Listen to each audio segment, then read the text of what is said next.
3. The Sword in the Lake. A few weeks after Arthur was made king, he went out riding early one morning. He carried only a light sword, not the one he had pulled from the stone. That sword still lay on the altar where he had placed it at his coronation. As he rode down a woodland path, he came upon the wizard Merlin being attacked by 3 men. When they saw a knight on horseback bearing down on them, they ran away. "Oh, Merlin," said Arthur, "if I had not been here, you would have been killed in spite of all your crafts." "No," said Merlin, "I could have saved myself if I had wanted to. You are more near death than I am." As they went on, the track led to a fountain. Blocking the way was a knight in black sitting in a chair.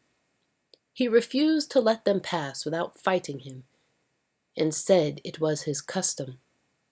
"Anyone who does not like my custom can alter it if he can." "I will alter it," said Arthur. So the knight got on his horse, and they took their spears and charged each other. Each spear shattered in splinters on each shield. They leaped off their horses and fell upon each other with their swords. The blows rang on their armor and ripped great gashes through the leather joints so that their blood ran out. As they struggled back and forth, the trampled ground became stained with blood. At last, King Arthur struck such a blow that his sword broke in two. The knight cried out that Arthur must yield. "I would rather die than yield to you as beaten," said King Arthur, and he sprang at the knight and took him by the middle and threw him down. But the knight was a much heavier man than Arthur, and he wrestled so fiercely that he got Arthur down under him and held him helpless. As he raised his dagger to kill the king, Merlin cast a spell over him, and he fell into a deep sleep. Merlin helped Arthur up, mounted the knight's horse, and they rode away to have Arthur's wounds dressed. The king was angry because he thought Merlin had beaten the knight, who had fought fairly and bravely, by using a spell. "I told you what a knight he was," answered Merlin. "You would have been killed if I had not been there. There is no mightier knight than he, and after this he shall do you good service.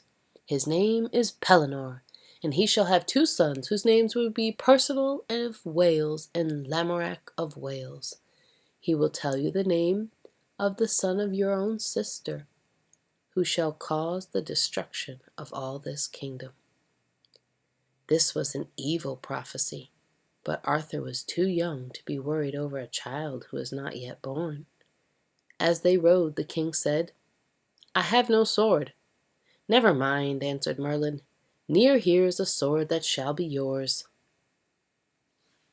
So they rode until they came to a lake, in the middle of which Arthur saw a sight as strange as the marble stone and anvil in the churchyard. Rising out of the water was an arm, clothed in soft white silk, holding a sword in its hand. "Look," said Merlin, "there is the sword I spoke of." As they gazed, they saw a boat moving across the water, with a damsel in it. "That is the Lady of the Lake," said Merlin, "and under that lake is a rock. Inside that rock is as fair a place as any on earth, and richly kept. This damsel is coming to you, so speak well to her, and she will give you the sword." The boat drew to land, and the lady greeted Arthur, who returned her greeting. "Damsel," he said, "what sword is that yonder arm holds above the water? I wish it were mine, for I have no sword." "Sir Arthur, king," she answered, "that sword is mine, and if you will give me a gift when I ask for it, you shall have it."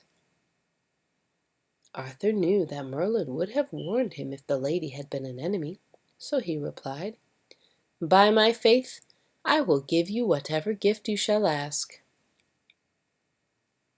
"Very well," she said, "get into the boat and row to the sword. Take it and the scabbard with you, and I will ask for my gift when I see my time." So Arthur and Merlin got off their horses, tied them to two trees, and went into the boat. They rowed across the lake to the mysterious arm, and when they reached it, Arthur took the sword by the hilt. The hand let go, and the arm sank back under the still water. They rowed straight back to the shore. The lady of the lake had disappeared. The king sprang out of the boat, and, once safely on shore, examined the sword and saw how magnificent it was. Its name, Excalibur, was carved into the blade, and below it on one side was written, "Take me," and on the other side, "Cast me away." Then they rowed back to the court in Caerleon. Arthur's friends were very thankful to see him, for no one had known what had happened to him. He told them all his adventures, and they were amazed that he risked his life single-handedly. But all the true knights were proud to serve under such a leader who would put himself in danger like any ordinary knight.